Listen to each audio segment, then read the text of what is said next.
Ukážeme si, jak nakonfigurovat PEPu 6 pro řízení teploty v místnosti. Teplota je měřena pomocí analogového vstupu čidlem s napěťovým výstupem. Aktuální teplota je indikována 2 signálkami na digitálních výstupech teplo a zima.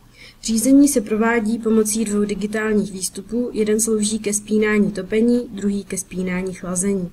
Regulaci je možno povolit či zakázat pomocí digitálního vstupu povol regulaci.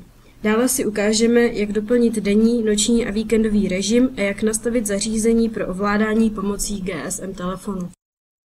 Spustíme konfigurátor a založíme nový soubor. Nejprve pojmenujeme vstupy a výstupy, které budeme používat. Povol regulaci,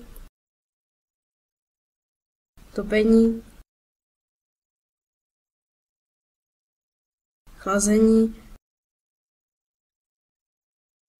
indikace teplo, indikace zima,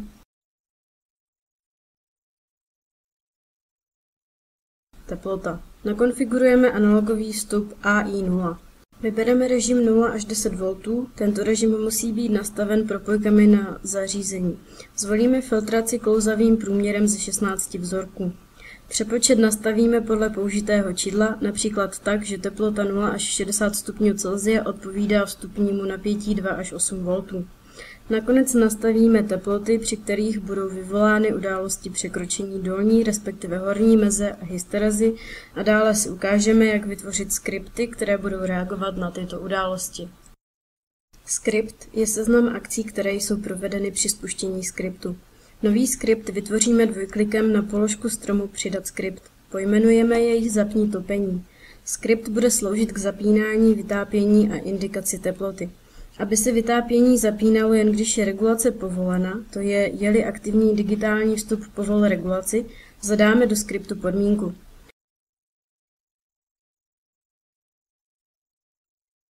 Do sekce Když je splněno vložíme akci Nastavit DO, která bude zapínat topení jen tehdy, je-li podmínka splněna. Do sekce Vždy vložíme akci Nastavit DO, která bude zapínat indikaci nízké teploty bez ohledu na podmínku. Nakonec skript přiřadíme k události překročení dolní meze analogového vstupu teplota. Podobně vytvoříme skript Zapni chlazení.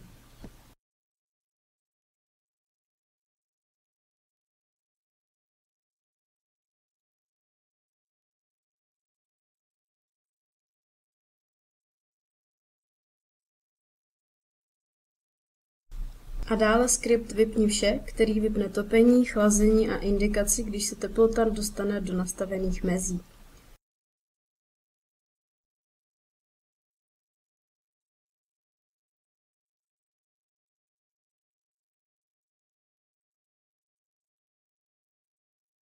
Skripty přidáme odpovídajícím událostem.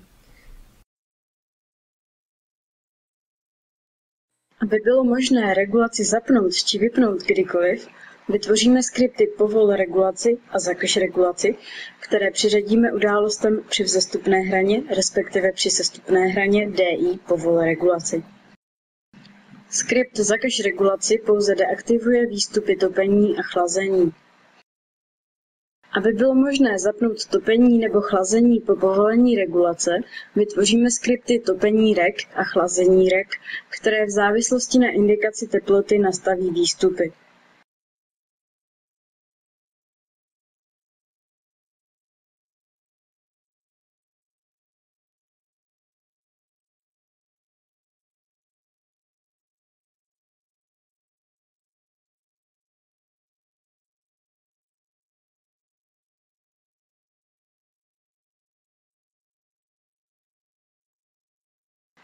Upravíme skript Povol regulaci, který při aktivaci digitálního vstupu Povol regulaci zavolá skripty Topení reg a Chlazení reg.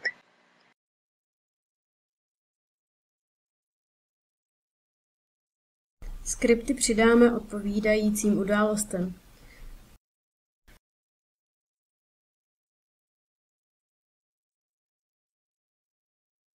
Nyní doplníme konfiguraci o vypínání topení a chlazení na noc a víkendové dny.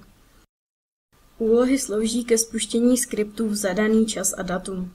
Úlohu přidáme dvojklikem na položku Přidat úlohu a pojmenujeme ji Na noc vypnout. Pravidlo nastavíme tak, aby úloha spouštěla skript každý den v 21:00 a události přidáme skript Vypni regulaci. Podobně vytvoříme úlohu, která povolí regulaci každý všední den v 5:00.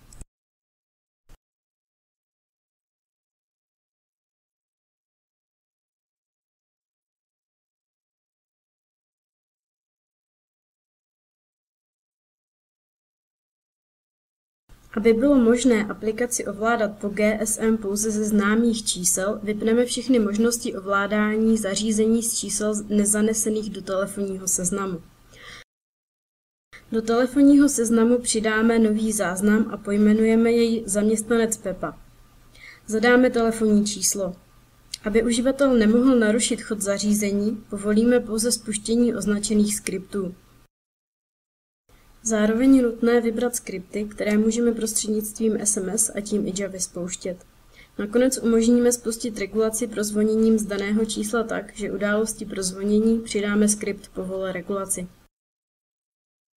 Dobu, po které je hovor odmítnut a spuštěna událost pro zvonění, je možné upravit v nastavení GSM. Děkujeme za pozornost.